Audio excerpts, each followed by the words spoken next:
bahwa berdasarkan persidangan yang kami jalankan tadi, ternyata 3 kali diskor pihak dari penggugat ataupun kuasanya tidak hadir di persidangan, sehingga sidang ini ditunda sampai minggu depan di hari Selasa lagi ya. Kami melihat di sini bahwa kami yang seyogianya sebagai terduga, tapi kok kami yang lebih bersemangat. Seharusnya penggugat yang lebih bersemangat untuk hadir dalam sidang perdana ini. Padahal kalau kita melihat kemarin mereka mendaftarkan gugatan yang sangat luar biasa, akan membuka ini semua antara persoalan Daus Mini dan Selvi. Tapi faktanya hari ini, sejak jam 9 pagi kami sudah berada di persidangan berdasarkan relas panggilan persidangan. Namun mereka juga tidak datang. Oleh karena itu pengadilan akan memanggil mereka secara patut, baik prinsipalnya ataupun kuasanya. Kira-kira seperti itu dari saya. Ya sebenarnya sih sangat kecewa karena ini kan buang-buang waktu kita, iya kan? Artinya pengadilan juga resmi memanggil secara patut, kan begitu. Mereka yang merasa bahwa dirugikan harusnya hadir di persidangan, bukan dibalik. Kok jadi kami yang lebih antusias dalam persidangan ini? Kira-kira seperti itu. Mungkin teman. Ya, artinya dengan sikap mereka tidak hadir di dalam jadwal agenda sidang perdana ini, kami patut untuk menduga ini adalah ketidakseriusan mereka untuk memenuhi panggilan itu sebagaimana mereka ajukan gugatan perceraiannya. Jadi seakan-akan ini terkesan mereka main-main. Saya pikir itu atas sikap yang dilakukan oleh si penggugat ini terhadap klien kami. Bang Daus sendiri mungkin tindakannya akan seperti apa selanjutnya, Bang? Ya, nanti tindakan seperti apa ke depannya nanti biar saya sama penyidik dan tim akan diobrolin dulu jalan keluarnya seperti apa dan gimananya. Oke, Bang, tadi mengulang sedikit yang tadi, Bang, bahwa jika memang dari pihak penggugat tidak hadir, gugatan ini akan digugur berarti, ya kan? Kalau sudah dipanggil secara patut, 2 kali dipanggil secara patut ternyata tidak hadir, maka kewenangan pengadilan untuk menyatakan bahwa gugatan ini gugur, kan seperti itu. Dan Bang Daus yang akan menggugatkan balik. Insya Allah.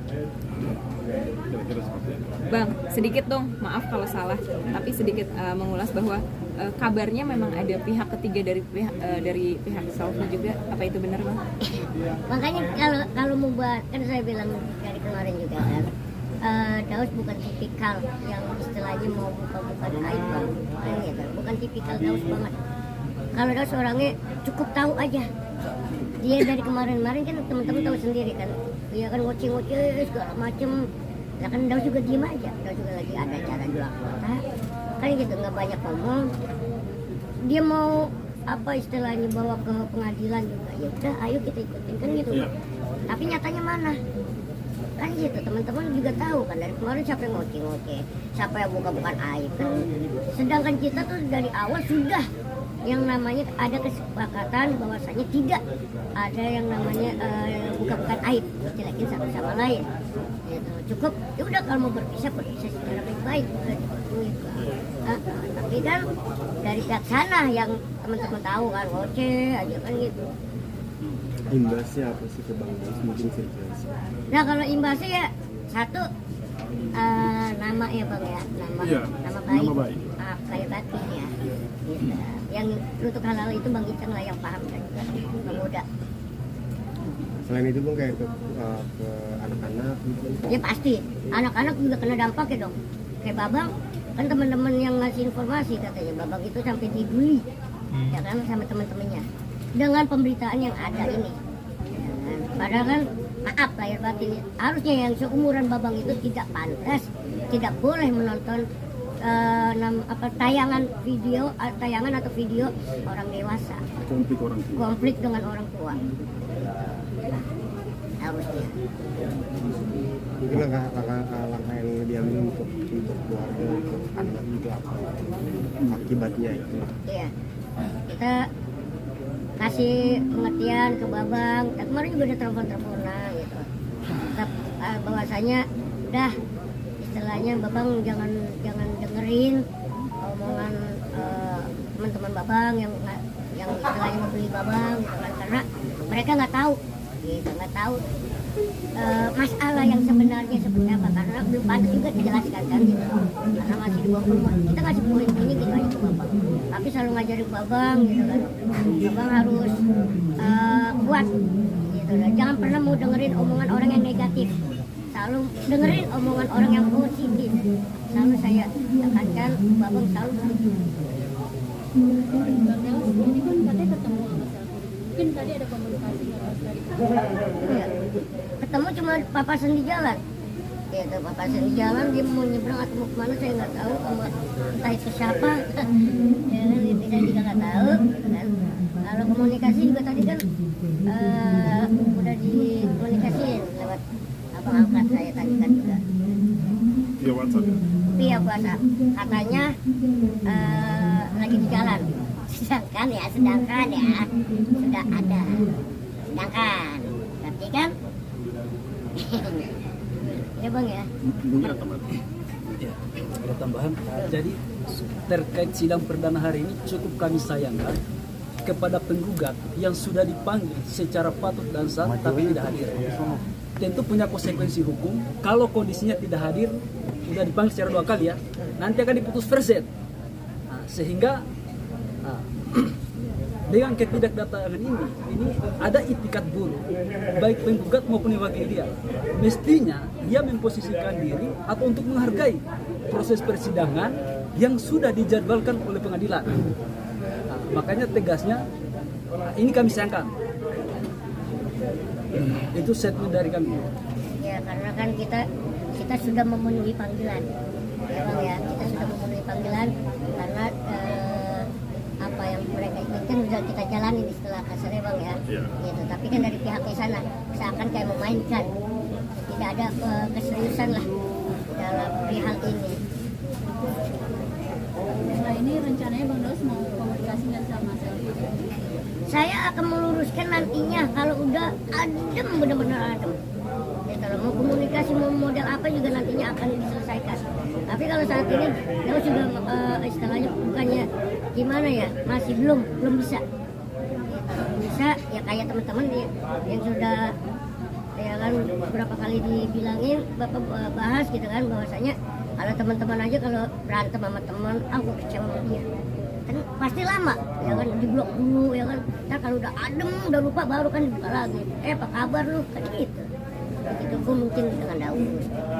Soal itu bang, anak Selvi bertemu anak masih tidak diperbolehkan atau tidak? Apa yang Jadi kalau persoalan anak itu sudah dipastikan bahwa dari pernikahan Daus Mini dan Selvi ini tidak punya anak, ya, tidak punya anak, dan Selvi itu bukan ibu biologis ataupun juga pengangkatan dan melalui putusan pengadilan tidak punya anak. Karena kalau kita merujuk dari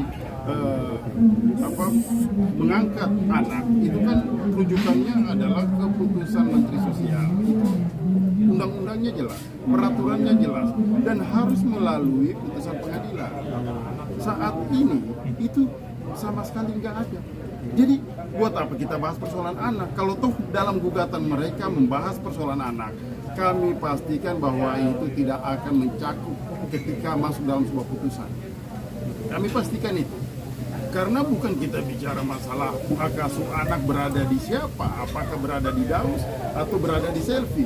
Sementara anak ini punya ibu kandung, punya orang tua, bapak kandung. Kok mau memperebutkan anak orang lain? Ya kan? Makanya kami akan buktikan semua bahwa ini sangat jelas. Bahkan kemarin juga di beberapa kesempatan yang kami lihat, kan di awal dia sampaikan bahwa ini anak kandung, ini dari rahim. Ya kan, kalau saya nggak salah, koreksi saya kalau salah, ini lahirannya sesar. Tapi faktanya kami juga memegang surat pernyataan dari orang tua anak tersebut, hanya memberikan kepada Daus, bukan orang lain, dalam hal ini kepada Selvi. Kalau saja titipan ini diberikan kepada Selfie, bukan kepada Daus, maka saya juga sebagai kuasa Daus, saya akan menyampaikan ini di luar dari koridor hukum, silakan aja bicarakan atau berikan ke dia, karena dia yang paling berhak. Saya pikir nggak perlu dibawa ke ranah hukum persoalan anak, nggak ada legal standingnya, bukan anaknya, nggak usah diputar-putar lagi. Ini sudah fakta, kami bisa buktikan itu. Dan pada saat kami konferensi pers di kantor kami, kan Selfie juga mengakui. Iya. Pertanyaan yang paling sederhana adalah, apakah dengan hanya merawat seorang anak, ya kan, kemudian bisa dijustifikasi bahwa itu adalah anaknya? Tidak seperti itu. Kalau seperti itu faktanya, hati-hati tuh bagi orang yang mengambil atau menitipkan anak-anak kepada orang-orang lain yang notabene-nya hanya diminta bantuan. Hati-hati kalau seperti itu. Kemudian hal itu mau dibawa ke ranah hukum, menurut kami itu sangat ngaco. Itu loh. Nggak masuk. Bang Daus, mungkin sedikit menceritakan apa sih alasannya akhirnya Bang Daus mengasuh anak ini, Bang? Ya karena ini loh, apa namanya, pengen suasana gitu kan, istilahnya apa ya Bang? Kecintaan terhadap Kecintaan kepada anak kecil gitu kan buat nemenin juga kan kalau di rumah gitu, biar nggak sepi gitu kan. Kalau ada anak kecil kan kita jadi tambah rame lagi, jadi lebih berwarna lagi itu. Ingin suasana rumah lebih hidup. Ingin suasana rumah lebih hidup dengan adanya anak. Tapi ide itu muncul dari Bang Dausnya atau dari Selfie awalnya? Idenya mungkin untuk Mengasuh anak, mengadopsi anak. Ya kalau idenya, maksudnya itu pada saat pengambilan ya kalau pengasuhan awal itu kan pasti ibu anak ini atau orang tua anak ini kan memberikan kepada Daus. Jadi nggak usah kita tanyakan lagi idenya dari mana, iya kan? Hubungannya itu sudah sangat jelas. Hanya yang kami mau menekankan di sini, tidak ada hukum yang mengatur anak yang bukan lahir dari kandungan atau juga bukan berdasarkan putusan pengadilan terhadap hak asuhnya, tiba-tiba mau diperebutkan di dalam gugatan perceraian. Logikanya di mana? Makanya aku katakan ini, ya semoga mereka memahami hukum lah. Kira-kira seperti itu. Ya kan? Ada pernyataan apa sih ketika dititipi seorang ke Daus? ada rawat dan jaga layaknya sebagai anak kandung sendiri. Dianggap sebagai anak Saya kandung. dianggap dia menafkahi, ya kan, merawatnya, menjaganya, membesarkan sampai kalau bisa mendidiknya sampai dewasa. Dengan ada permasalahan ini orang tua anak itu gimana?